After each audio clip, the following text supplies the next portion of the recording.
Real और apparent depth के बारे में हम लोग सीखते हैं। तो रियल और एपरेंट डेप्थ का मतलब होता है कि जो डेप्थ हमको लग रही है किसी भी चीज की, वो एपरेंट है, और एक्चुअल में जो उसकी डेप्थ होती है वो रियल होती है। होता क्या है कि जब हम किसी भी ऑब्जेक्ट को, जो मान लो लिक्विड के अंदर है, हम उसको वर्टिकली अपोजिट पोजीशन से ऑब्जर्व करते हैं, उसी के लिए हम इस बात को पढ़ते हैं। तो अगर ये कोई मीडियम है और हम इस मीडियम के नीचे अंदर कोई ऑब्जेक्ट है, जैसे पानी है, मान लो पानी के अंदर कोई ऑब्जेक्ट रखा हुआ है, जब इसको वर्टिकली ऊपर से देखते हैं तो हमको ये ऑब्जेक्ट यहाँ पे नहीं दिखता, हमको कहीं और दिखता है। तो कहाँ दिखता है वो हम निकालना चाहेंगे। तो होता क्या है कि जब यहाँ से रेज ऑफ लाइट बाहर जाएंगी, इधर से जो रेज ऑफ लाइट ऑब्जेक्ट से निकलेंगी और बाहर जाएंगी, तो इनका रिफ्रैक्शन होगा। रिफ्रैक्शन होके ये इस तरफ चली जाती है। ठीक है, बस समझाने के लिए मैंने इसको ज़्यादा एक्सपैंड किया है, बट आप समझ सकते हैं कि आइज का साइज बहुत छोटा होता है, तो ये सारी रेज बहुत ही नज़दीक जा रही होंगी इस लाइन के। किसी एंगल पे तो होंगी लेकिन बहुत नज़दीक होंगी, तो अगर मैं इतना नज़दीक बनाऊंगा तो समझ में नहीं आएगा, इसलिए मैंने थोड़ा एक्सपैंड करके बनाया। तो ये मैन जो इस मीडियम पे खड़ा हुआ है, इसकी आंखों में जो रेस पहुंच रही हैं वो ये वाली रे पहुंची है और ये वाली रे पहुंची है। ठीक है, और आपकी आंखों में जो रे पहुंचती है वो जहां से आती हुई लगती है वही इमेज कहते हैं। तो ये वाली रे जो इधर आ रही है, ये कहीं इधर से आती हुई लग रही है, और ये वाली जो आ रही है रे इधर से आती हुई लग रही है। तो जहां से ये दोनों रेज आती हुई लग रही हैं, इस पॉइंट को हम इमेज कहते हैं। ठीक है, तो ये मैन जो इस जगह पर खड़ा हुआ है, जब वो पानी के अंदर की चीज़ों को देखता है तो ऑब्जेक्ट जहाँ पे रखा होता है उसको ऑब्जेक्ट वहाँ नहीं दिखता है, बल्कि उसकी बनी हुई इमेज उसको यहाँ पर फॉर्म करती हुई लगती है। ठीक है, जैसे हम लोग रिफ्लेक्शन में कहते थे point of intersection of reflected ray image होता है, रिफ्रैक्शन के चैप्टर में point of intersection of refracted rays, ये रिफ्रैक्टेड रेज हैं, इनका पॉइंट ऑफ इंटरसेक्शन इमेज होगा। तो इमेज का फॉर्मेशन कहीं इस जगह पर हो रहा होगा। ठीक है, अब ये ऑब्जेक्ट है और ये उसकी इमेज है। ऑब्जेक्ट जहां पे रखा हुआ है, इस डेप्थ को हम रियल डेप्थ कहते हैं, ये रियल डेप्थ है। और जहां पर इमेज का फॉर्मेशन होता है ये उसकी एपरेंट डेप्थ होती है। ठीक है, जहां पे हमको लग रहा है कि इमेज बन रही है उसको हम एपरेंट डेप्थ कहते हैं। इसमें रिलेशन कैसे निकालते हैं? तो पहले तो हम नॉर्मल बना सकते हैं क्योंकि रिफ्रैक्शन हुआ है। ठीक है, और नॉर्मल बनाने के बाद अगर हम आई और आर का एंगल लिखें तो इसको हम कह सकते हैं एंगल ऑफ इंसिडेंट आई, इसको लिख सकते हैं एंगल ऑफ रिफ्रैक्शन आर। ठीक है, हमें मीडियम्स मानने पड़ेंगे क्योंकि स्नेल्स लॉ लगाना है, तो इसको मैंने मान लिया μ1 फिलहाल के लिए और इसको मान लिया μ2। जो फॉर्मूला हम यूज़ करेंगे वो कैसे यूज़ करेंगे मैं आपको बाद में बताऊंगा, अभी मैंने μ1 और μ2 मान लिया। अब अगर यहाँ पे रिफ्रैक्शन हुआ है तो हम स्नेल्स लॉ लगा सकते हैं, और स्नेल्स लॉ लगाएंगे तो μ1 sine i is equal to μ2 sine r. तो स्नेल्स लॉ हो जाएगा μ1 sine i is equal to μ2 sine r. ठीक है, अच्छा ये वाला एंगल आई है तो इसको भी आई कह सकते हैं, ये दोनों ऑल्टरनेट एंगल्स हैं। और ये एंगल अगर आर है तो इसको पीछे खींचोगे तो यहाँ पे आ जाओगे, इस एंगल को भी हम आर कह सकते हैं। ठीक है, ये ओ है ऑब्जेक्ट, ये इमेज है, इस पॉइंट को हम नाम दे देते हैं पॉइंट एम, इस पॉइंट को नाम दे देते हैं पॉइंट पी। अब अगर हम इस राइट एंगल ट्राइंगल को देखें O P M, triangle O P M को देखते हैं, तो क्या हम tan आई को परपेंडिकुलर अपॉन बेस लिख सकते हैं? tan आई हो जाएगा परपेंडिकुलर अपॉन बेस, तो tan आई की वैल्यू हो जाएगी परपेंडिकुलर कितना है एम पी बाई बेस कितना है एम ओ, ये हो गया tan आई की। ठीक है, उसी तरीके से अगर हम ट्राइंगल कंसीडर करते हैं I am P, triangle I am P, तो इस ट्राइंगल में tan आर को क्या लिख सकते हैं? परपेंडिकुलर अपॉन बेस, मतलब tan of R is equal to M P upon base कितना है एम आई। ठीक है, स्टार्टिंग में ही मैंने तुमसे ये कह दिया था कि ये जो रेज दिख रही हैं ये बहुत ही नज़दीक होती हैं। ठीक है, जैसे कि आइज उसकी बहुत छोटी होगी तो आइज पर जो रेज पहुंचनी चाहिए बहुत नज़दीक होनी चाहिए, और जब वो नज़दीक हो जाएगी तो ये जो एंगल आई दिख रहा है या जो एंगल आर दिख रहा है, ये बहुत ही स्मॉल एंगल्स होते हैं, ठीक है।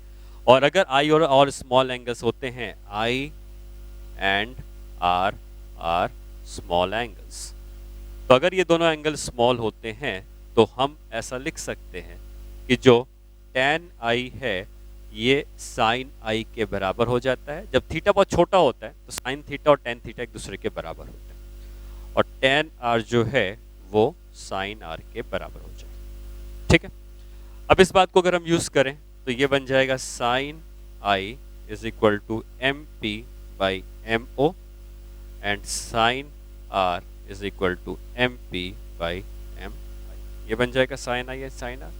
sin i को उठा के हम इधर रख देंगे, sin r को उठा के हम इधर रख देंगे, ठीक है। तो sin i और sin r को अगर हम यहाँ पे रख देते हैं तो क्या मिल जाएगा, हमको मिल जाएगा μ1 times sin i। sin i का मतलब हो गया M P by M O is equal to μ2 into sin r। sin r का मतलब हो गया एम पी बाई एम आई।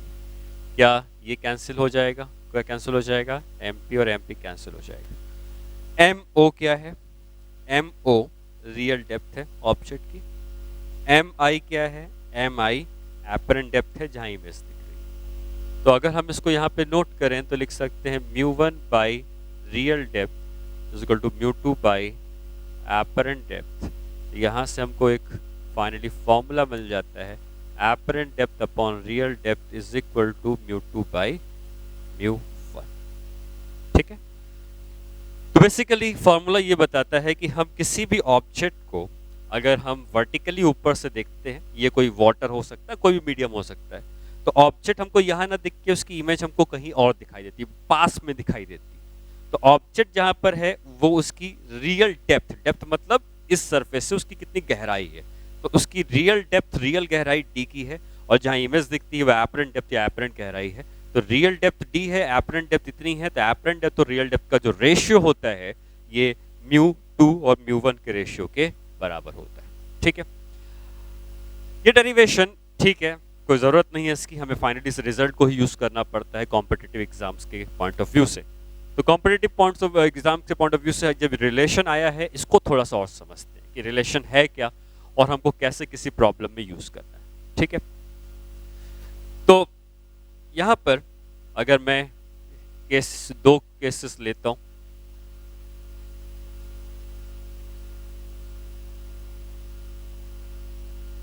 हो सकता है कि ऑब्जेक्ट जो है ये किसी पानी के अंदर ऑब्जेक्ट है, जैसा हमने भी केस किया, और तुम देख रहे हो मान लो एयर से, तुम इधर से देखते हो ऑब्जेक्ट इस मीडियम में है, तो जैसे हमने रे डायग्राम बनाया उस रे डायग्राम को अगर मैं रिपीट करूं तो रेज इधर जाती, ये रे इधर जाती, और इसका रिफ्रैक्शन हो जाता इस तरीके से अवे फ्रॉम द नॉर्मल, इस तरीके से ये दोनों रेज हमको कहीं और से आती हुई लगती, जहां से आती हुई लगती इसको हम क्या कहते हैं, इमेज, ठीक है।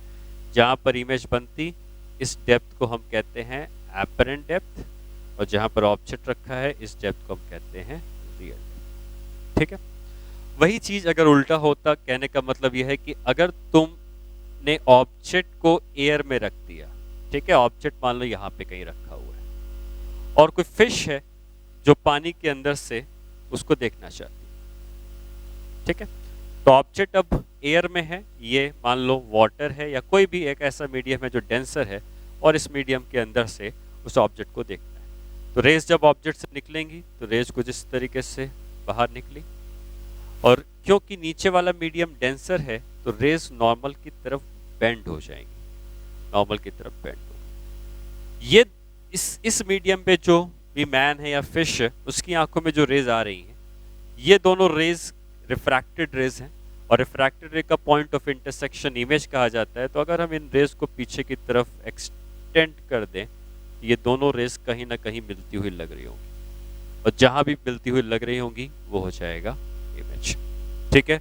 तो इस मीडियम में जो भी मैन या फिश होगी उसको इस ऑब्जेक्ट की इमेज यहाँ दिखाई देगी। अब ये मीडियम यहाँ पे बदल रहा था, ऑब्जेक्ट जिस भी डेप्थ या हाइट में होता है उसको रियल कहते हैं, और इमेज जहाँ बनती है उसको हम लोग एपरेंट कहते हैं। तो यहाँ पे हम कह सकते हैं कि ये एपरेंट है और ये रियल। मतलब क्या होता है कि अगर आप एयर से देखते हैं और ऑब्जेक्ट पानी के अंदर है, तो उस ऑब्जेक्ट की इमेज हमें पास में दिखाई देगी, उस ऑब्जेक्ट की इमेज हमको पास में दिखाई देगी, ठीक है। और वहीं अगर ऑब्जेक्ट एयर में है और हम वाटर के अंदर से देखते हैं, तो उस ऑब्जेक्ट की इमेज हमें दूर दिखाई देती है। तो एपरेंट डेप्थ रियल डेप्थ से ज्यादा भी हो सकती है, एपरेंट डेप्थ रियल डेप्थ से कम भी हो सकती है, डिपेंड करता है कि ऑब्जेक्ट किस मीडियम पे है और किस मीडियम से हम देख रहे हैं। जो भी है, हम हर केस में एक फॉर्मूला यूज कर सकते हैं, और वो फॉर्मूला कुछ इस तरीके से रहेगा कि D apparent by D real. Apparent और रियल डेप्थ का जो रेशियो होगा, इसमें दो मीडियम्स हमेशा आएंगे, ठीक है। हमेशा आप देखेंगे दो मीडियम्स इन्वॉल्व है, एक मीडियम ऊपर एक मीडियम नीचे, एक मीडियम नीचे एक मीडियम ऊपर। कौन सा मीडियम हमेशा नीचे आएगा? तो आपको याद रख लेना है कि जिस मीडियम में ऑब्जेक्ट रखा है वो हमेशा नीचे रखना है। जैसे अगर हम पहले केस की बात करें, तो ऑब्जेक्ट अगर पानी के अंदर रखा था तो पानी वाला मीडियम नीचे आ जाएगा, और दूसरे केस में अगर ऑब्जेक्ट एयर में रखा था तो एयर का मीडियम नीचे आ जाएगा। बाकी जो मीडियम बचा हुआ है, क्योंकि दो मीडियम्स इन्वॉल्व है, जो मीडियम बचा हुआ है वो हमेशा ऊपर आएगा, ठीक है। ये तरीका रहेगा जिससे कि हम इस फॉर्मूले को यूज कर पाएंगे। ऑब्जेक्ट का मीडियम हमेशा नीचे होगा, जो दूसरा मीडियम बचेगा वो हमेशा ऊपर होगा, ठीक है। यहाँ पे डी एपरेंट क्या है? एपरेंट डेप्थ है, एपरेंट डेप्थ ऑफ इमेज। जहां पर इमेज बनी है उसकी एपरेंट डेप्थ है, और जो डी है उसको हम कहेंगे रियल डेप्थ ऑफ ऑब्जेक्ट, ठीक है। तो ये फॉर्मूला हो गया डी एपरेंट और डी का म्यू अपॉन म्यू ऑब्जेक्ट। अब इसका एप्लीकेशन कैसे करना है उसको समझते हैं। ये बात आप ध्यान रखेंगे कि जो भी हम एपरेंट और रियल डेप्थ को मेजर कर रहे हैं, ये हमेशा जहां पर दो मीडियम एक दूसरे से मिलते हैं वहीं से रियल और एपरेंट को मेजर किया जाता है, वहीं से उसकी दूरी कैलकुलेट की जाती है। ये कहां से देख रहा है ये दूरी मायने नहीं रखती है, यहां से रियल और यहीं से एपरेंट, ठीक है। अब ऐसे क्वेश्चन हम लोग करते हैं। मान लो कि हम एक फिश और बर्ड की प्रॉब्लम सॉल्व करना चाहते हैं। यहां पर एक बर्ड है और मान लो यहां पर एक फिश है, ठीक है। फिश पानी के अंदर है तो वाटर का कुछ रिफ्रैक्टिव इंडेक्स होगा, ठीक है। इसका रिफ्रैक्टिव इंडेक्स हमने ले लिया है 4/3। ये एयर है तो एयर का रिफ्रैक्टिव इंडेक्स हो गया 1। बर्ड जो है मान लो ये 12 मीटर की हाइट पे है, और जो फिश है वो मान लो 36 मीटर की गहराई पर है। जब फिश ने बर्ड को देखा होगा तो फिश को ये बर्ड दूर दिखाई देगी, ठीक है। फिश को ये बर्ड दूर दिखाई देगी, लेकिन जब बर्ड ने फिश को देखा होगा तो बर्ड को यही फिश नजदीक दिखाई देगी। तो अगर कोई भी चीज डेंसर मीडियम में है या पानी के अंदर है तो उसकी इमेज नजदीक दिखाई देती है, और कोई भी चीज अगर एयर या रेयर मीडियम में है तो उसकी इमेज हमको दूर दिखाई देती है, ठीक है। तो बर्ड की इमेज फिश को दूर दिखाई देगी और फिश की इमेज बर्ड को नजदीक दिखाई देगी। तो क्वेश्चन ये है, find the position of image of fish as seen by bird. Bird को फिश की इमेज कहाँ दिखाई देगी, and also the position of image of bird as seen by fish, ठीक है। तो एक बार बर्ड ने फिश को देखा तो बर्ड को फिश की इमेज कहाँ दिखाई दी, और एक बार फिश ने बर्ड को देखा तो फिश को बर्ड की इमेज कहाँ दिखाई दी। तो हम इस क्वेश्चन को अगर करते हैं, उसको दो पार्ट में ब्रेक करते हैं। तो पहला पार्ट है image of fish as seen by bird. ये पहला पार्ट। तो कौन देख रहा है? बर्ड देख रही, क्योंकि सीन बाय बर्ड है तो बर्ड ने देखा है। किसको देखा है? फिश को। जिसको देखा गया है वो ऑब्जेक्ट है, ठीक है, तो इसका मतलब फिश ऑब्जेक्ट हो गई, ठीक है। फिश अगर ऑब्जेक्ट हो गई तो apparent depth by real depth. ये ऑब्जेक्ट कितनी रियल डेप्थ में है? 36 मीटर की, 36 मीटर्स की रियल डेप्थ में है। तो जब बर्ड ने देखा तो बर्ड यहां से देख रही है, फिश ऑब्जेक्ट है, एपरेंट डेप्थ हमें निकालनी है, रियल डेप्थ 36 मीटर्स है, इज इक्वल टू कौन सा मीडियम नीचे आता है? ऑब्जेक्ट का नीचे आता है। कौन है ऑब्जेक्ट? Fish object. तो फिश का मीडियम कितना है? 4/3 नीचे, और फिर दूसरा मीडियम जो बच गया एयर का वो ऊपर आ जाए। तो यहां से एपरेंट डेप्थ कितनी आ जाएगी? 36 इंटू 3/4, तो ये आ जाएगा 27 मीटर्स। इसका मतलब जो बर्ड है उसको ऐसा लगेगा कि फिश 36 मीटर की डेप्थ या गहराई में ना होके कितनी गहराई पे है? 27 मीटर की गहराई पर, ठीक है, 27 मीटर्स की डेप्थ पर। अगर हमसे ये पूछा गया है कि बर्ड और फिश की जो इमेज दिख रही है उसके बीच की क्या दूरी है, ये ध्यान रखना। हमने जो निकाला है, बर्ड को ऐसा लगता है कि फिश यहां से 27 मीटर की डेप्थ पर है, लेकिन बर्ड से कितनी दूरी है? तो 27 मीटर की डेप्थ प्लस 12 मीटर, ये फिश की इमेज बर्ड ने देखी होगी, ठीक है। तो हम ये कह सकते हैं कि distance of image of fish from bird, distance of image of fish from bird कितना हो जाएगा? 27 मीटर जो एपरेंट डेप्थ पे दिख रही थी, प्लस कितना? प्लस 12 मीटर, मतलब कितना हो जाएगा? 39 मीटर। इसका मतलब जो बर्ड ने फिश को देखा तो बर्ड को फिश ऐसा लगेगा कि इससे जो फिश की इमेज है वो टोटल 39 मीटर की दूरी पर दिखाई देगी, ठीक है। सेकेंड पार्ट आता है image of bird as seen by fish, ठीक है। अब बर्ड की इमेज देखनी है फिश को, तो जो फिश देख रहा है बर्ड को, तो बर्ड ऑब्जेक्ट बन गया, ठीक है। तो बर्ड ऑब्जेक्ट का काम करेगा, ध्यान देना, क्योंकि फिश ने देखने का काम किया है, बर्ड को देखने का काम किया है, बर्ड ऑब्जेक्ट है, और ये ऑब्जेक्ट जो है ये 12 मीटर की ऊंचाई पर है, तो 12 मीटर हम उसकी रियल डेप्थ लिखेंगे। तो क्या लिख सकते हैं? Apparent depth by real depth कितनी है? 12 इज इक्वल टू कौन सा नीचे आता है? ऑब्जेक्ट का नीचे आता है, और इस केस में ऑब्जेक्ट कौन है? किसको देखा जा रहा है? बर्ड को देखा जा रहा है, तो बर्ड नीचे है, नीचे मतलब 1, बर्ड एयर में है, एयर का 1 नीचे, और जो बच गया 4/3 ऊपर। यहां से क्या एपरेंट डेप्थ आ जाएगी? एपरेंट डेप्थ आ जाएगी 12 इंटू 4/3, कितना आ जाएगा? ये 16 मीटर। मतलब ये कि जब फिश ने बर्ड को देखा तो बर्ड एक्चुअली 12 मीटर की हाइट पर है, लेकिन फिश को ऐसा लगेगा कि ये 16 मीटर की हाइट पर है, 12 नहीं है बल्कि 16 मीटर की हाइट पे। और अगर 16 मीटर की हाइट पर है तो अगर हमको ये निकालना है कि distance of image of bird from fish, ठीक है, जो भी बर्ड की इमेज बनी है जो 16 मीटर ऊपर बनी है वो फिश से कितनी दूरी पर है?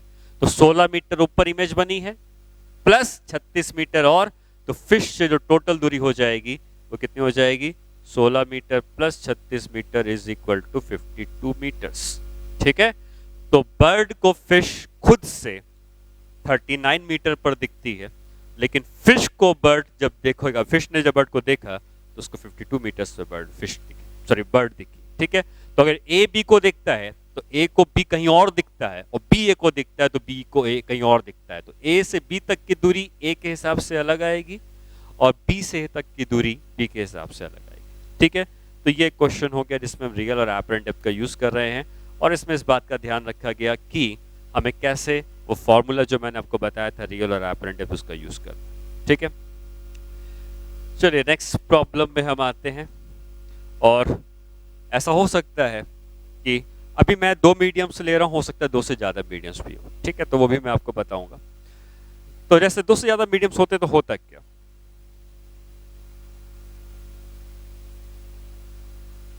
मोर देन टू मीडियम्स अगर इन्वॉल्व होते, ठीक है, तो उसमें क्या होता कि ये एक अच्छा एक चीज और, मतलब जैसे हम चाहेंगे कि आंसर जल्दी निकल जाए, ठीक है, तो मोस्टली क्या होता है, मोर देन टू मीडियम्स के पहले एक बात को समझ ले, मोस्टली क्या होता है कि जनरली एक मीडियम एयर होता है और एक कोई दूसरा मीडियम होता है, कोई भी मीडियम होता है, ठीक है। अगर आप ऑब्जेक्ट अगर किसी मीडियम पे रखा है और तुम देखते हो यहां से, ठीक है, अगर ये ऑब्जेक्ट जिस डेप्थ पे रखा है वो h है और ये मीडियम जो है वो म्यू है, ठीक है, तो जो एपरेंट डेप्थ होगी उसको आप सीधे सीधे h बाई म्यू याद रख सकते हो, अगर तुम याद रखना चाहते हो, आता वही फॉर्मूले से, ठीक है।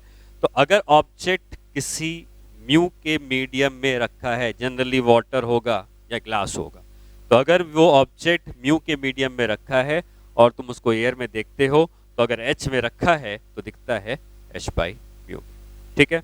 और वही चीज अगर हम दूसरे मीडियम के लिए करते जिसमें कि ऑब्जेक्ट रखा होता एयर में, ठीक है, और तुम देख रहे होते किसी डेंसर मीडियम से, यहां से देख रहे होते, तो ऑब्जेक्ट अगर रखा होता h की हाइट पर और तुम देख रहे होते कहां से, म्यू से देख रहे होते, ऑब्जेक्ट रखा होता एयर पे, तो हमें पता है कि ऑब्जेक्ट की इमेज दूर दिखाई देती है और ऑब्जेक्ट की इमेज जो अब जो दिखाई देती है उसको हम लिख सकते हैं h म्यू इंटू h, ये apparent depth mu into h आ गई, ये एपरेंट h बाई म्यू आ गई, ठीक है। तो अगर ऑब्जेक्ट पानी के अंदर रखा है तो उसकी h पे रखा है तो दिखेगा कहां पर, h बाई म्यू पे, ऑब्जेक्ट एयर पे रखा है, h पे रखा है तो दिखेगा कहां पर, म्यू इंटू h की दूरी पे दिखेगा, ठीक है। ये डायरेक्ट फॉर्मूले की तरह हम यूज कर सकते हैं अगर एक मीडियम एयर है।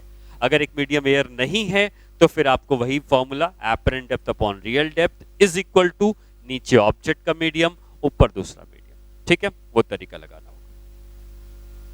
अच्छा, अब अगर हम मोर देन टू मीडियम वाला केस वापस करें, मोर देन टू मीडियम्स,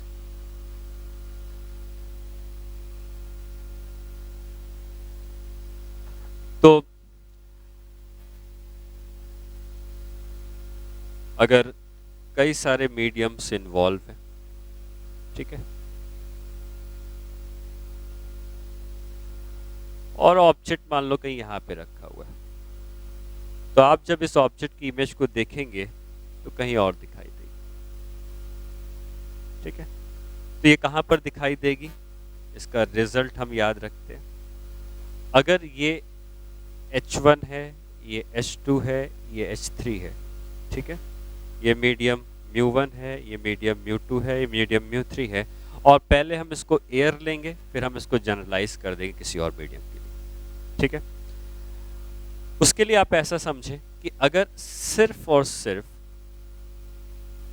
एक ही मीडियम होता, ठीक है, सिर्फ और सिर्फ अगर एक ही मीडियम होता और ऑब्जेक्ट अगर यहाँ पे रखा होता, ठीक है, सिर्फ एक मीडियम होता, या मान लो ये पूरा एक मीडियम, ये पूरा एक मीडियम,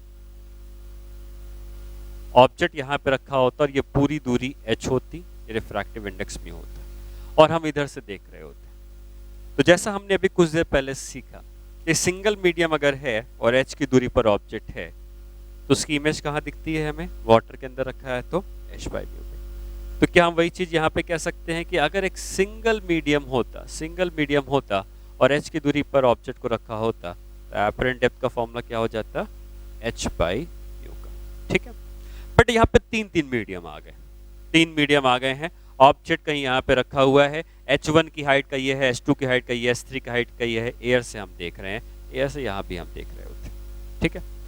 तो अगर हम एयर से देख रहे हैं तो अगर अकेला मीडियम होता तो क्या h बाई म्यू हो जाता, तो अगर ये अकेला मीडियम होता तो h1 बाई म्यू1 आ जाता, ये अकेला मीडियम होता तो h बाई म्यू आता, ये अकेला होता तो h1 बाई म्यू1 आता, ये अकेला होता तो h2 बाई म्यू2 आता, ये अकेला होता तो h3 बाई म्यू3 आता। इसका मतलब ये है कि इस केस में जो एपरेंट डेप्थ होगी ये तीनों मीडियम्स की वजह से जो एपरेंट डेप्थ अलग अलग आ रही होती, इन तीनों को अगर हम ऐड कर देंगे तो हमको टोटल एपरेंट डेप्थ मिल जाएगी। ठीक है, तो 3 मीडियम भी इन्वॉल्व होते, 10 मीडियम भी इन्वॉल्व होते। आपको ये सिर्फ देखना है कि ये हाइट कितनी है, मीडियम कितना है, h1/μ1 plus h2/μ2 plus h3/μ3, इस तरीके से हम जोड़ सकते हैं। ठीक है, ये मोर देन 2 मीडियम्स का केस हो गया। अब हमने यहाँ पर एयर लिया है, इसी को अगर हम एयर की जगह कोई और मीडियम होता तो क्या करते देखते हैं। ठीक है, ये H1 है, ये H2 है, ये H3 है, ये μ1 है, ये μ2 है, ये μ3 है और ये म्यू है, जहां से आप देख रहे हैं ऑब्जेक्ट ये। ठीक है, तो जो फॉर्मूला हमने अभी सीखा कि एपरेंट डेप्थ निकालते थे तो हम क्या करते थे, h1/μ1 plus h2/μ2 plus h3/μ3 ये करते थे। अब अगर वो एयर होता तो कोई भी चेंज नहीं आता, लेकिन अगर एयर की जगह कोई और मीडियम आ गया है म्यू, तो इसको म्यू से आप खाली मल्टीप्लाई कर दीजिए। ठीक है, तो आपको एपरेंट डेप्थ मिल जाएगी। तो अगर सिर्फ एयर होती तो h1 ये रहता रिजल्ट, अगर कोई और मीडियम से आप देख रहे होते एयर के अलावा, तो वो मीडियम का रिफ्रैक्टिव इंडेक्स यहाँ पर मल्टीप्लाई कर देना। ठीक है, ये एपरेंट डेप्थ हो गई मोर देन 2 मीडियम्स की।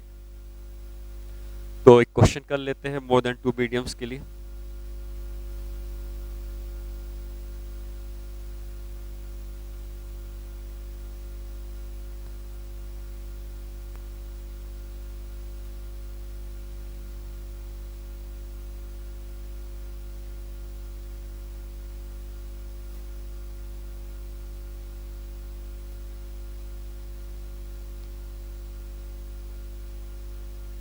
यहाँ से कहीं से देखा जा रहा है, बीच में कई सारे मीडियम्स हैं, ये एयर है, ये भी एयर है, ये डिस्टेंस है 6 सेंटीमीटर का, ये है 3 सेंटीमीटर का, ये है 9 सेंटीमीटर का, ये है 16 सेंटीमीटर का, और ऑब्जेक्ट जो रखा हुआ है ये फर्दर यहाँ से और गहराई पर है, ये गहराई मान लेते हैं 5 सेंटीमीटर की। ठीक है, जो मैन देख रहा है वो कहीं यहाँ से उसकी इमेज को देखना चाहता है, तो अब इमेज कहाँ दिखेगी ये पता करनी है। बाकी रिफ्रैक्टिव इंडेक्स की जहाँ तक बात है, इसका μ2 है, एयर है तो 1 ही रहेगा, इसका μ3 है, इसका μ4 है, ये भी एयर है तो 1 ही रहेगा। ठीक है, तो आप इसको एक बार ट्राई करें कैसे आता है, बाकी सॉल्यूशन इस तरीके से कर सकते हैं।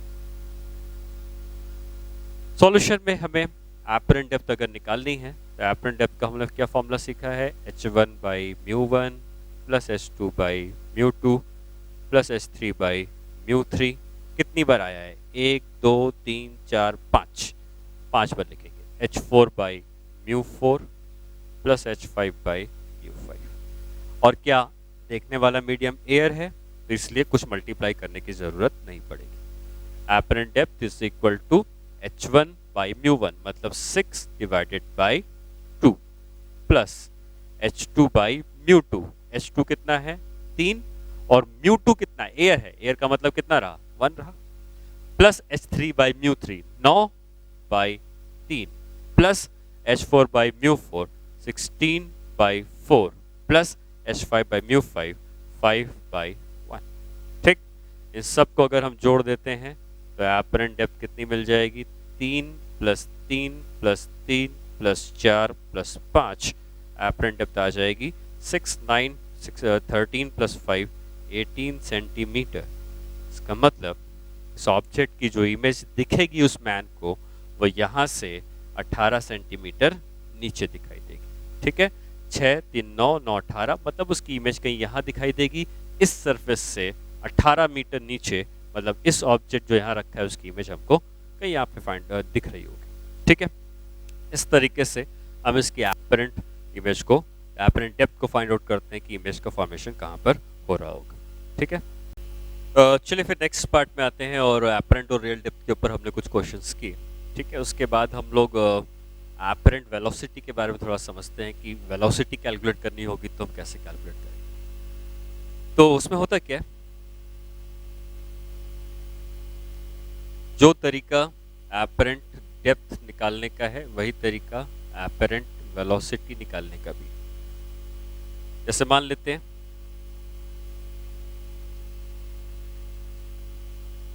यहाँ पर कोई ऑब्जेक्ट है जो कि ऊपर की तरफ चल रहा है या नीचे की तरफ चल रहा है, इसके पास कुछ वेलोसिटी होगी, ठीक है।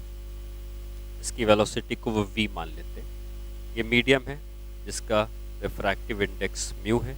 एयर से हम देखते हैं, यहाँ से कोई देख रहा होगा तो जो उसके इसकी इमेज की स्पीड दिखाई देगी वो कितनी है ये पता लगाते हैं। तो सेम तरीका है जो हम एपरेंट और रियल डेप्थ के लिए यूज़ करते हैं, वही तरीका है।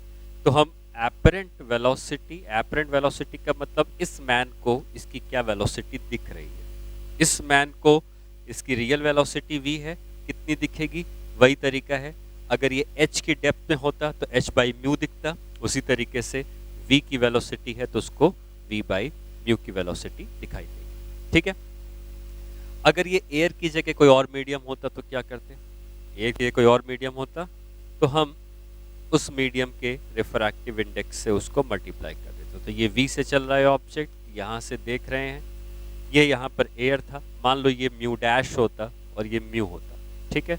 तो अगर ये एयर होता था तो हम v एपरेंट को क्या लिखते थे, v एपरेंट को लिखते थे सीधे सीधे v बाई म्यू, वैसे ही जैसे h बाई म्यू होता था।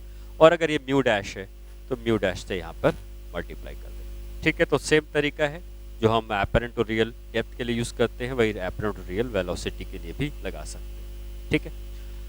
उसी तरीके से अगर ऑब्जेक्ट एयर में होता और वाटर से देख रहे होते, यहाँ से कोई देख रहा होता उसको, ठीक है। ये अगर v की स्पीड से आ रहा है, ये म्यू का मीडियम है, ये एयर का है, तो क्या लिखते हैं हम यहाँ पे एपरेंट वेलोसिटी को। एपरेंट वेलोसिटी क्या हो जाती, एपरेंट डेप्थ कितनी होती थी, अगर h होती थी तो म्यू h लिखते थे, उसी तरीके से एपरेंट वेलोसिटी को म्यू इंटू v लिखते, ठीक है। और ये एयर की जगह कोई और मीडियम होता तो क्या करते, तो उस केस में एक्चुअली म्यू डैश से डिवाइड करते। कभी भी दोनों मीडियम एक ही जगह पे नहीं आते। अगर ये न्यूमरेटर पे आ चुका है तो अगर हम एयर की बजाय कोई और मीडियम भी लाएंगे, तो एयर की बजाय कोई और मीडियम लाएंगे तो वो जो उसका म्यू डैश होगा वो अब इसी म्यू के साथ नहीं आएगा, बल्कि वो नीचे आ जाएगा। मतलब अगर इस तरीके से कुछ दिया होता कि ये ऑब्जेक्ट है, ये v की स्पीड से आ रहा है, ये म्यू डैश है, ये म्यू है, यहाँ से अगर हम देख रहे होते, ठीक है, तो एपरेंट वेलोसिटी अगर निकालनी होती तो अगर ये एयर होता तो हमें पता है कि इस मैन को ये h नहीं म्यू h दिखता, स्पीड म्यू नहीं म्यू v दिखती। और अगर ये म्यू डैश है तो म्यू डैश नीचे आएगा, कभी भी म्यू और म्यू डैश एक ही लेवल पे नहीं आते हैं। अगर एक ऑलरेडी ऊपर आ चुका है तो दूसरे को नीचे आना पड़ेगा, और एक ऑलरेडी नीचे आ चुका है तो दूसरे को ऊपर जाना पड़ेगा, ठीक है। इस तरीके से हम एपरेंट वेलोसिटी निकालते हैं। इस एपरेंट वेलोसिटी में एक केस ये बन जाता है जिसमें कि ऑब्जेक्ट जो है ये पैरेलल मोशन करता है, ठीक है।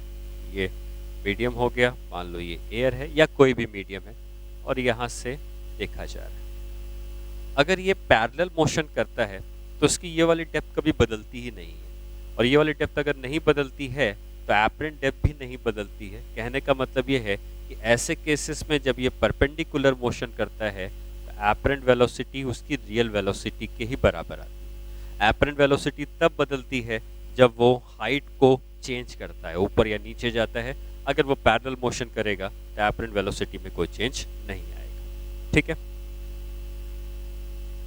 ओके, नेक्स्ट पार्ट में हम पढ़ेंगे शिफ्ट के बारे में। शिफ्ट और एपरेंट डेप्थ लगभग एक ही चीजें हैं, बस थोड़ा सा अंतर ही आ जाता है कि हम जब एपरेंट डेप्थ की बात करते हैं तो जैसे ये कोई मीडियम अगर होता था, ठीक है, यहाँ से अगर हम देखते थे ऑब्जेक्ट अगर इधर कहीं पे होता था तो इस ऑब्जेक्ट की इमेज हमको कहीं और दिखाई देती, ठीक है।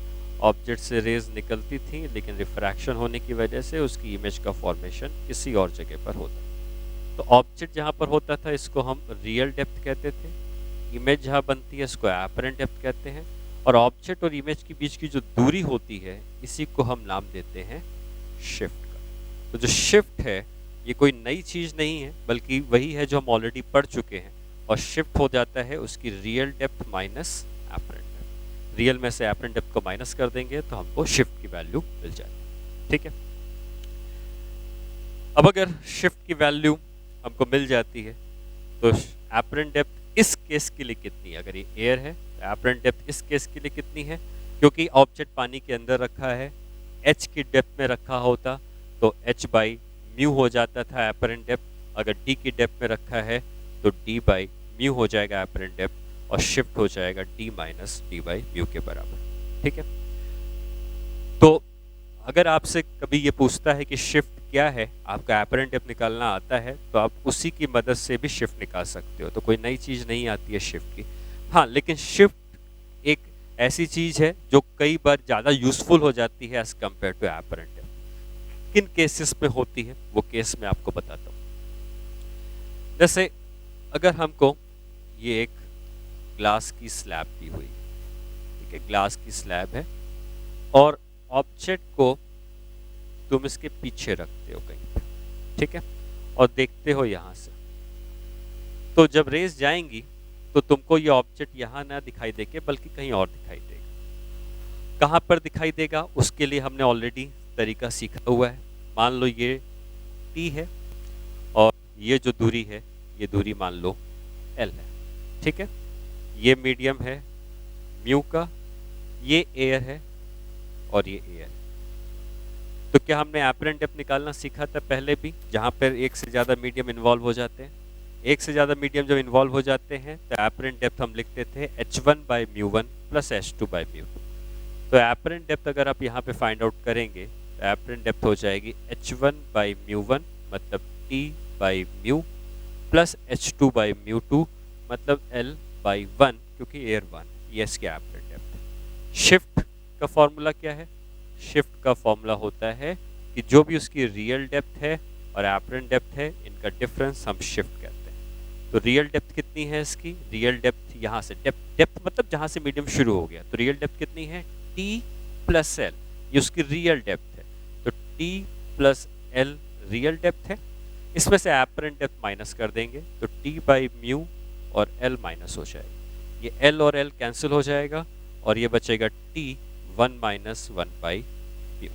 ये हो जाता है शिफ्ट, जिसको डेल्टा t मान लो मैं लिखता हूँ। अब इस फॉर्मूले पर कॉन्सेंट्रेट करते हैं, ठीक है।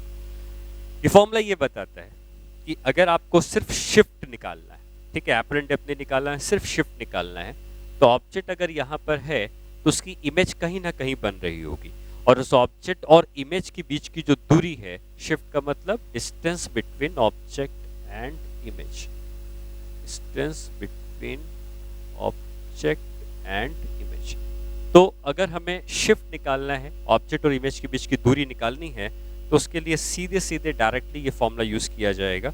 ये फॉर्मूला बताता है कि अगर तुम जहां से देख रहे हो और जहां पर ऑब्जेक्ट है उसके बीच में अगर कोई भी एक मीडियम आ चुका है, ये मीडियम आ चुका है, तुम्हारे और ऑब्जेक्ट के बीच में एक मीडियम आ चुका है, तो तुम कितनी ऊपर से देख रहे हो, ऑब्जेक्ट कितने नीचे रखा है, एल, इस पर शिफ्ट डिपेंड नहीं करता है। शिफ्ट सिर्फ इस बात पर डिपेंड करता है कि जो बीच में मीडियम आया है उसकी थिकनेस कितनी है, टी, और जो मीडियम आया है उसका रिफ्रैक्टिव इंडेक्स कितना है, म्यू।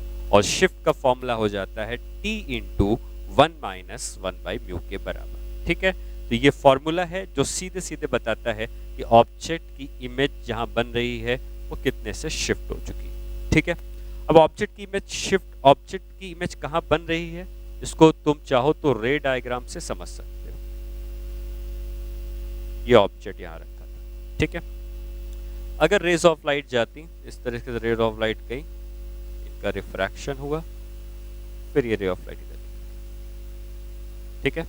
उसी तरीके से रे ऑफ लाइट इधर गई, उसका रिफ्रैक्शन हुआ, रे ऑफ लाइट जिस मीडियम से मैन देख रहा है उसकी आंखों में ये दोनों रेस पहुंच रही होंगी, नज़दीक वाली पहुंच रही होंगी लेकिन ज़रूर पहुंच रही होंगी, और ये दोनों रिफ्रैक्टेड रेज जिस जगह से आती हुई दिखती हैं, इस पॉइंट को हम लोग कहते हैं इमेज। तो ये जो ऑब्जेक्ट यहाँ पे रखा है इसकी इमेज का फॉर्मेशन यहाँ पे हुआ है, और ये जो ऑब्जेक्ट और इमेज के बीच की दूरी है इसको हम क्या कह रहे हैं, shift, delta T is shift. और ये शिफ्ट किस पे डिपेंड करता है, ये टी कितना है और इसका रिफ्रैक्टिव इंडेक्स कितना है। और शिफ्ट कितना आया था formula T1 minus 1 by mu के बराबर। ठीक है, तो आगे से अगर हमको सिर्फ ये पता करना पड़ेगा कि ऑब्जेक्ट की इमेज कितने से शिफ्ट हो गई है, तो हम उसके लिए ये फॉर्मूला यूज करेंगे T1 माइनस 1 बाई म्यू के बराबर। ठीक है, ये ऑब्जेक्ट और इमेज के बीच की दूरी हो जाती है।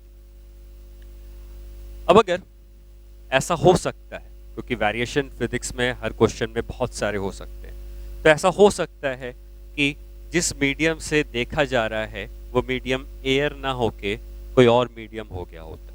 ठीक है, तो मैं इसी में चेंजेस कर रहा हूं, आप देखेंगे कि क्या चेंजेस मैंने किए हैं इस फॉर्मूले में।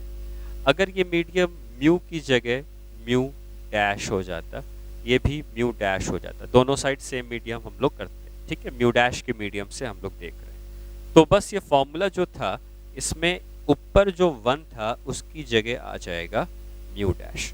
ठीक है, अगर ये एयर होता था तो एयर का रिफ्रैक्टिव इंडेक्स 1 ऊपर आता था, अगर ये कोई और मीडियम हो जाता है तो म्यू डैश का टर्म ऊपर आ जाता है। ठीक है, उसी तरीके से यहाँ पर भी वही चीज हो गई कि अगर हम जिस जगह से देख रहे हैं वो म्यू डैश का मीडियम है, तो ये फॉर्मूले में जहां पर मैंने इधर 1 लिखा था उस जगह पर ये म्यू डैश का टर्म बन जाता है। ठीक है, अब इसमें ये बताना मेरे लिए इसलिए इंपॉर्टेंट हो जाता है कि ये जो म्यू डैश है सराउंडिंग मीडियम जो है और जो ग्लास का मीडियम है, ये दोनों मीडियम से अलग अलग है।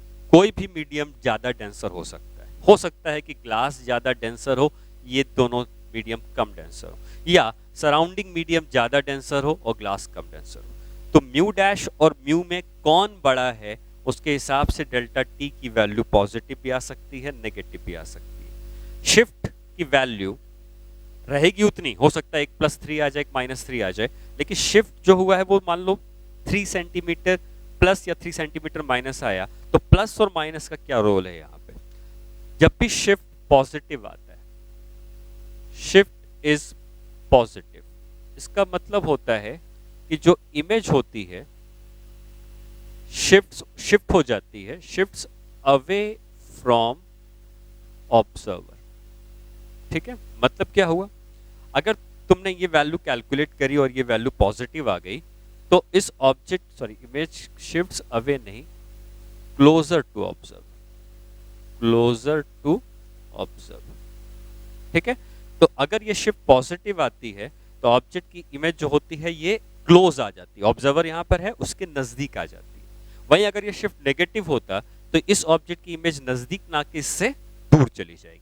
वैल्यू यही फॉर्मूला बताएगा, लेकिन प्लस और माइनस का क्या कन्वेंशन है वो भी आपको क्लियर हो जाना चाहिए।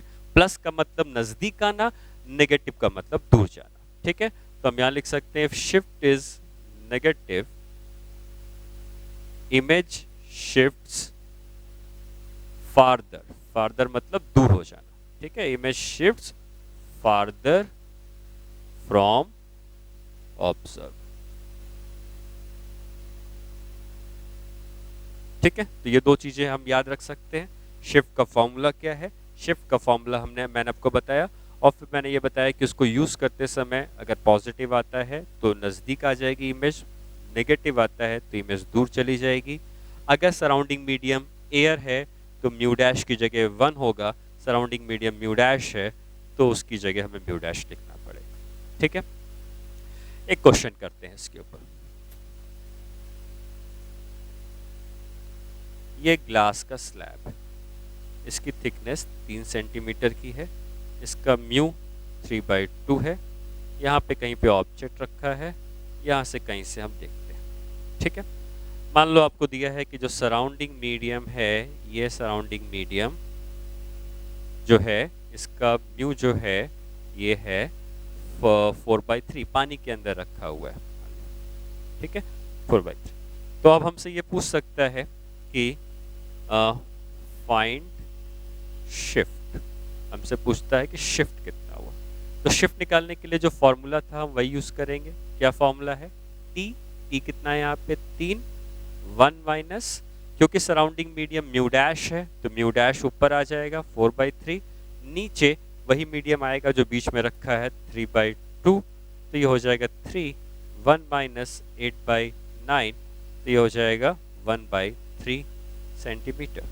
ठीक है, इतना ही आएगा 1/3 सेंटीमीटर। ये शिफ्ट पॉजिटिव आया है, ये शिफ्ट पॉजिटिव आया है, मतलब इस ऑब्जेक्ट की इमेज दूर जाएगी या पास आएगी? पॉजिटिव का मतलब इस ऑब्जेक्ट की इमेज पास में आ जाएगी, और कितने दूरी से पास में आएगी? ये 1/3 सेंटीमीटर से पास में आ जाएगी। ठीक है, इस तरीके से हम शिफ्ट की वैल्यू को कैलकुलेट कर सकते हैं। जिस तरीके से एपरेंट डेप्थ में एक से ज़्यादा मीडियम इन्वॉल्व हो सकते, दो से ज़्यादा मीडियम इन्वॉल्व हो सकते हैं, शिफ्ट के लिए भी हम एक फॉर्मूला बना सकते हैं जिसमें दो से ज़्यादा मीडियम इन्वॉल्व होते हैं। तो बेसिक फॉर्मूला आप याद रखें, दो से ज़्यादा के लिए भी हम इसको यूज़ करेंगे। ठीक है, तो दो से ज़्यादा के लिए कैसे यूज़ करना है? Shift if more than two mediums are involve.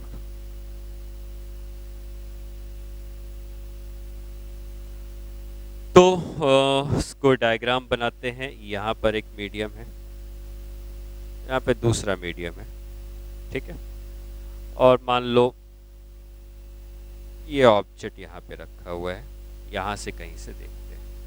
ठीक है, पहले हम सिंपल स्टार्ट करेंगे एयर से, सराउंडिंग मीडियम को भी हम एयर ही रखेंगे, एयर से स्टार्ट करेंगे। ऑब्जेक्ट यहाँ पर है, इस मीडियम की थिकनेस T1 है, इस मीडियम की थिकनेस T2 है, ये रिफ्रैक्टिव इंडेक्स μ1 है, ये रिफ्रैक्टिव इंडेक्स μ2। ठीक है, तो जो शिफ्ट का फॉर्मूला था, शिफ्ट का फॉर्मूला डेल्टा टी जिसको हम कह रहे हैं डेल्टा टी, वो हम क्या लिख सकते हैं? अगर एक मीडियम होता था तो हम लिखते थे T1 - 1/μ। अगर एक से ज़्यादा मीडियम है तो T1 1 - 1/μ1, ये पहले वाले मीडियम के लिए, और दूसरे वाले मीडियम के लिए T2 1 - 1/μ2। एक और होता तो T3 1 - 1/μ3। इस तरीके से जोड़ते जाते टोटल शिफ्ट आ जाती। ठीक है, अगर एयर होता तो ये फॉर्मूला हम यूज करते। ठीक है, क्लियर है ये बात? एक मीडियम के लिए होता था सिर्फ T1 - 1/μ, दो मीडियम तीन मीडियम आएंगे तो वही चीजें आगे भी बढ़ती जाएंगी। ठीक है, ये शिफ्ट हो गया। अब इसी में मैं चेंज करता हूं और ये कहता कि सराउंडिंग मीडियम एयर नहीं है बल्कि μ' है, तो क्या करते हैं बताइए? तब क्या करते? जहां पर μ1 आया था, यहाँ पे 1 आया था, इसको μ' कर देते, इसको भी μ' कर देते। ठीक है, टोटल वैल्यू निकालते, शिफ्ट पॉजिटिव आती, इमेज नजदीक आ जाती, शिफ्ट नेगेटिव आती, इमेज दूर चली जाती। फॉर्मूले आप ढंग से समझे, क्वेश्चन में जो भी दे रहा हूं, जो हम लोग कर रहे हैं, आप खुद से करके देखेंगे तभी चीजों को अप्लाई करके समझ पाएंगे। ठीक है, तो मैं सॉल्यूशन बता रहा हूं, लेकिन आप खुद से एक बार इस क्वेश्चन को जरूर करेंगे। इसके ऊपर एक क्वेश्चन करते हैं।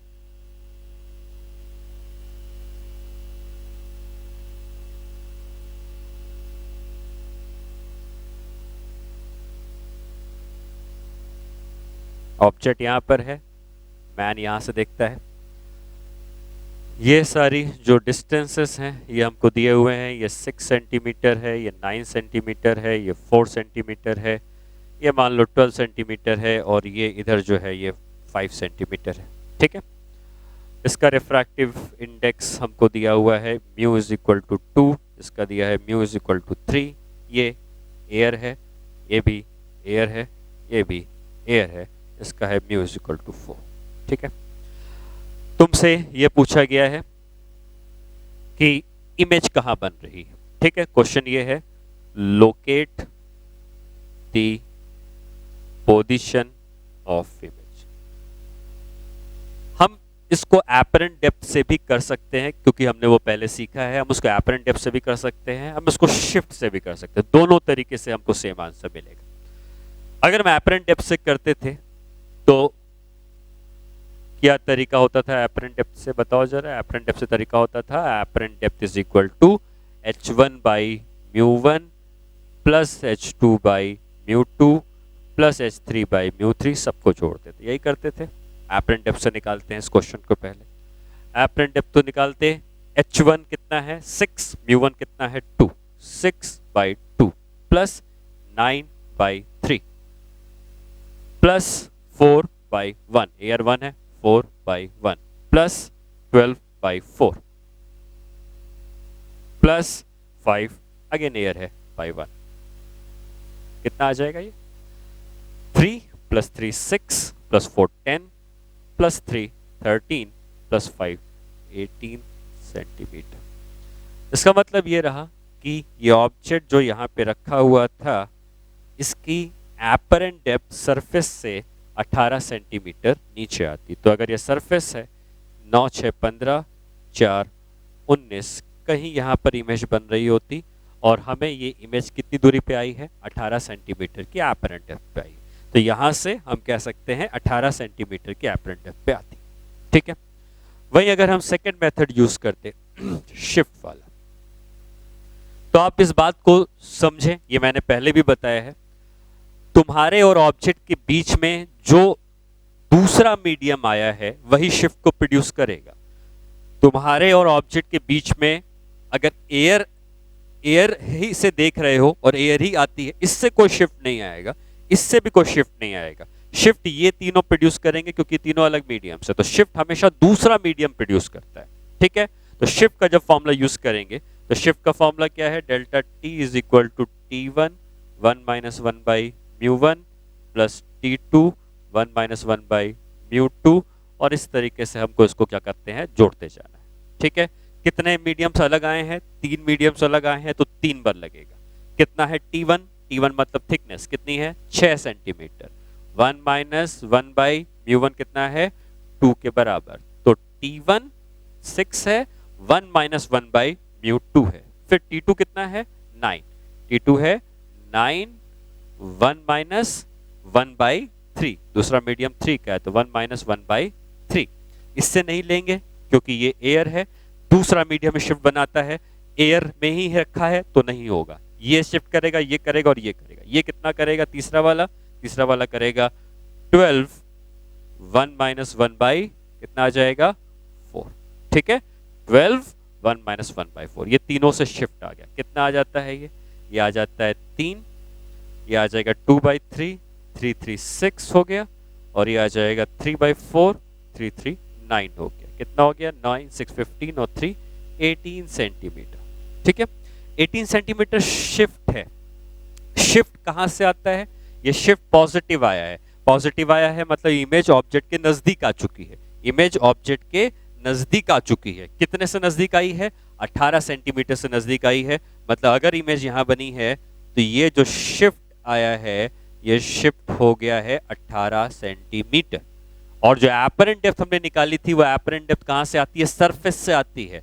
तो उसने ये बताया था कि ये एपरेंट डेप्थ 18 सेंटीमीटर की आई थी। एपरेंट डेप्थ इधर से आई थी 18, शिफ्ट इधर से आया 18। क्या इन दोनों का सम ये पूरा डिस्टेंस होना चाहिए, तभी आंसर सही होगा। चेक कर लेते हैं।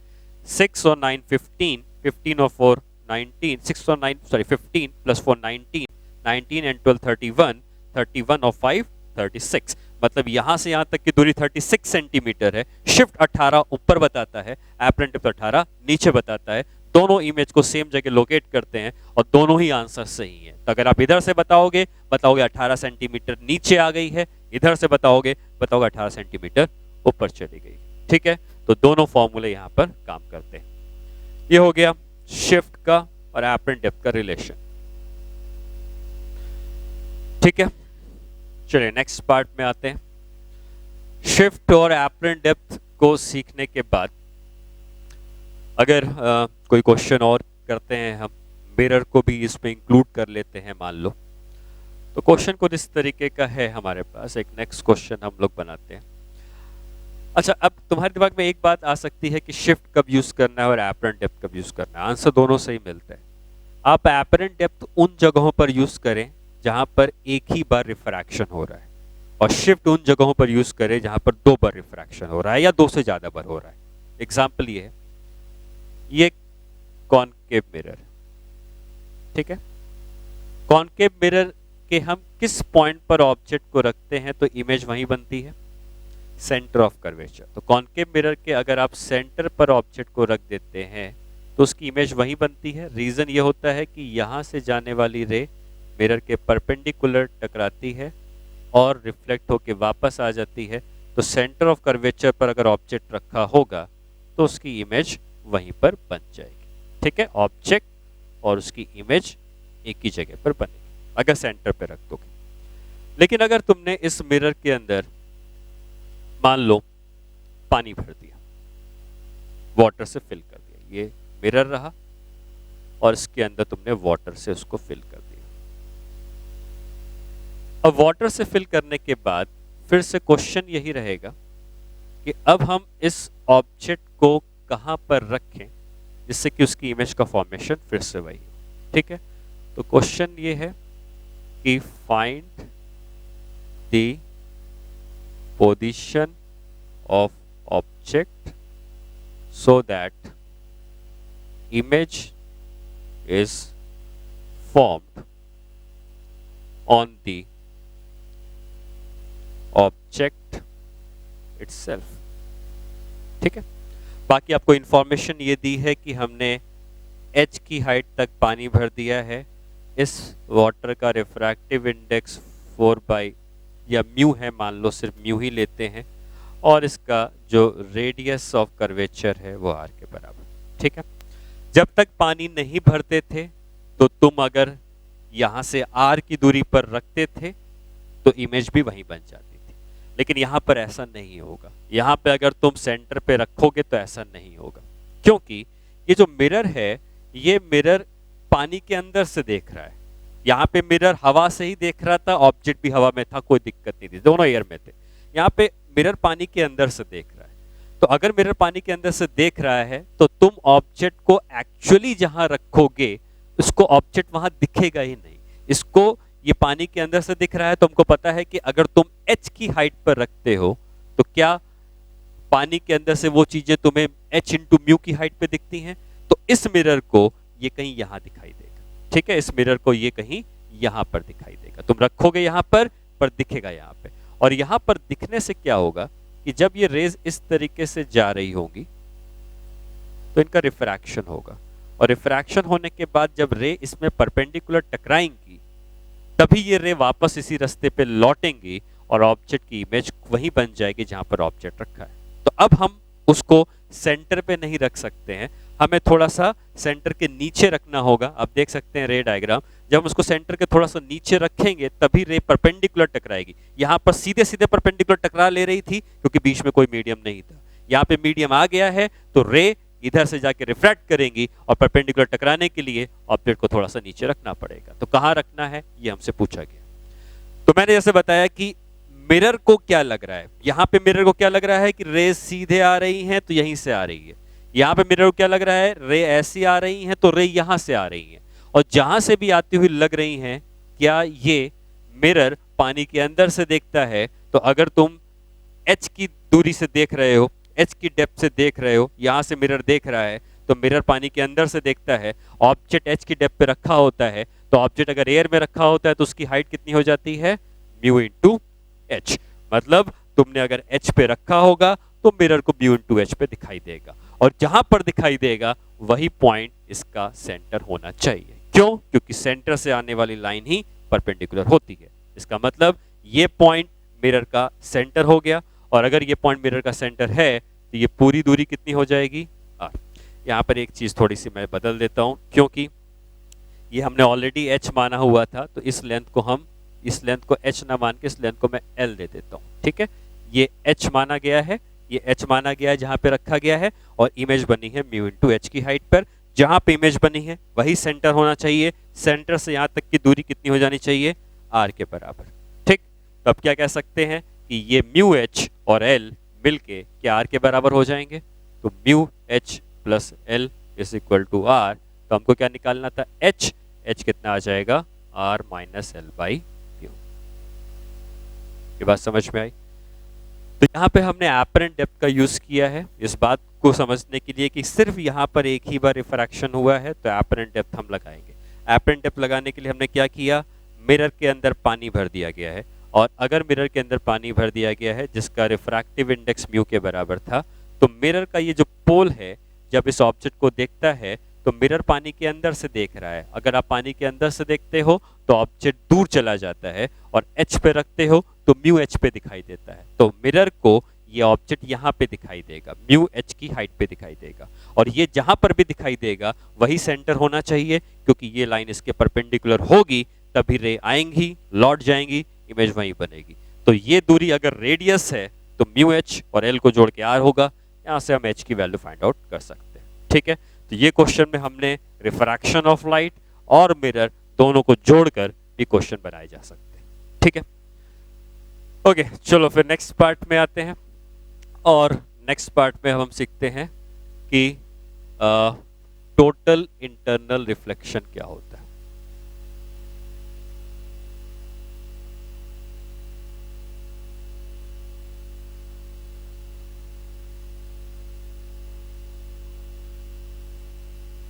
टोटल इंटरनल रिफ्लेक्शन, तो टोटल इंटरनल रिफ्लेक्शन एक्चुअली तब होता है जब स्नेल्स लॉ फेल हो जाता है। स्नेल्स लॉ फेल क्यों हो जाता है? जैसे मैं एक एग्जांपल लूं,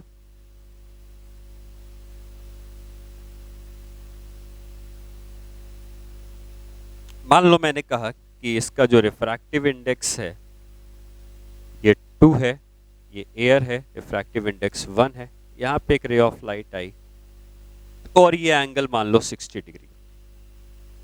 अगर रे का रिफ्रैक्शन होता तो ये एंगल हम थीटा निकाल सकते हैं। हमने जितना सीखा है स्नेल्स लॉ, अगर हम उसको अप्लाई करें तो हमको पता है कि μ1 sin theta 1 is equal to μ2 sin theta 2 होना चाहिए। तो 2 इंटू साइन 60 इक्वल होना चाहिए 1 इंटू साइन थीटा के। साइन 60 कितना होता है? √3/2, 2 cancel, √3 is equal to sine theta. √3 होता है 1.73 is equal to sine theta. क्या साइन थीटा 1.73 हो सकता है? नहीं हो सकता है। साइन थीटा कभी 1 से बड़ा हो ही नहीं सकता है, लेकिन ये बता रहा है कि साइन थीटा 1.73 होना चाहिए, मतलब कहीं ना कहीं कुछ गड़बड़। और गड़बड़ ये है कि साइन थीटा 1.73 हो नहीं सकता, मतलब स्नेल्स लॉ यहाँ पर फेल हो जा रहा है। स्नेल्स लॉ एक ऐसा रिजल्ट बता रहा है जो कि पॉसिबल नहीं है, मतलब स्नेल्स लॉ के हिसाब से जो रिफ्रैक्शन होना चाहिए था वो रिफ्रैक्शन नहीं हो रहा है। तो फिर हो क्या रहा है इसको हम समझते हैं, वही टोटल इंटरनल रिफ्लेक्शन के अंदर आता है। तो उसको समझने के लिए हम रे ऑफ लाइट को कंसीडर करते हैं और ये समझते हैं कि ये वाला मीडियम डेंसर है और ऊपर वाला मीडियम रेयरर है। कभी भी कोई रे ऑफ लाइट जो जाएगी डेंसर मीडियम से रेयरर मीडियम की तरफ, वो नॉर्मल से दूर हो जाती है, नॉर्मल से दूर हट जाती है। ठीक है, तो जब ये रे ऑफ लाइट इधर गई, ये एंगल ऑफ इंसिडेंस है, ये एंगल ऑफ रिफ्रैक्शन, ये आई है, ये आर। जैसे जैसे आप आई को बढ़ाओगे आर पे क्या होना चाहिए, क्या लगता है? आई को बढ़ाओगे तो आर भी बढ़ेगा। ठीक है, रीजन क्या है? मान लो मैंने इसको कह दिया कि ये मीडियम है म्यू ऑफ डेंसर मीडियम और मैंने इसको कह दिया ये म्यू ऑफ रेयरर मीडियम। ठीक है, अगर हम स्नेल्स लॉ लगाते तो क्या लिखते, रिलेशन बता सकते हैं? μ1 sin थीटा 1 मतलब mu of denser into sine i is equal to mu of rarer into sine i. ये लिख सकते हैं μ1 sin i is equal to μ2 sin r. Refractive index इन दोनों मीडियम के फिक्स हैं, इनको हम नहीं चेंज कर सकते, ये फिक्स है। ठीक है, हाँ, हम अगर एंगल आई को बढ़ाएंगे तो लेफ्ट हैंड साइड बढ़ेगा, लेफ्ट हैंड साइड बढ़ेगा तो राइट हैंड साइड को बढ़ना चाहिए। राइट हैंड साइड में एक ही चीज है जो बढ़ सकती है, वो है आर। तो इस बात को आप हमेशा याद रखोगे कि जैसे जैसे आप आई को बढ़ाओगे आर भी बढ़ेगा, आई को घटाओगे आर भी घटेगा। तो आई को हम बढ़ाते जा रहे हैं, आर भी बढ़ता जा रहा है, लेकिन हमेशा आर आई से ज्यादा है क्योंकि रे नॉर्मल से दूर बेंड हो चुकी है।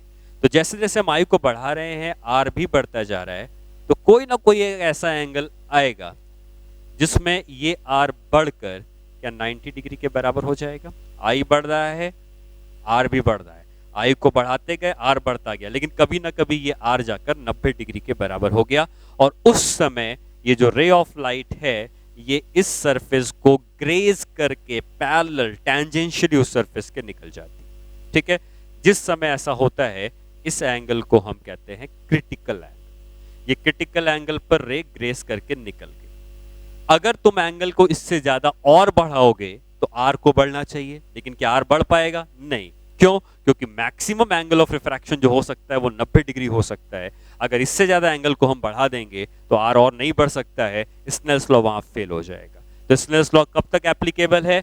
जब तक ये एंगल 90 डिग्री हो जाता है तभी तक लगा सकते हैं, इसके बाद स्नेल्स लॉ यहाँ पे फेल हो जाएगा। अब ये कौन सा एंगल है ये पता करने के लिए ये वाला medium mu of denser medium है, ठीक है, ये वाला medium mu of rarer medium है।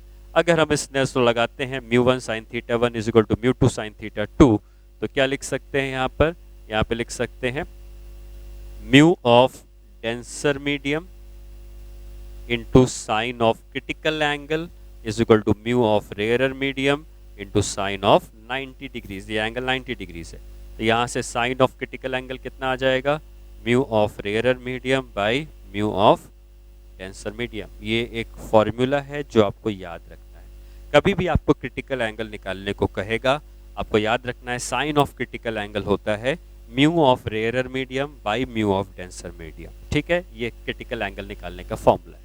अब क्रिटिकल एंगल जो है वो कौन सा एंगल है, क्रिटिकल एंगल वो एंगल है जिस एंगल पर रे अगर जाएगी तो सरफेस को ग्रेस करके चली जाती है। अगर आई को बढ़ा रहे थे तो आर बढ़ता जा रहा था, आई को बढ़ाते बढ़ाते जब सी में पहुंचे आर बढ़ता बढ़ता 90 पे पहुंच गया।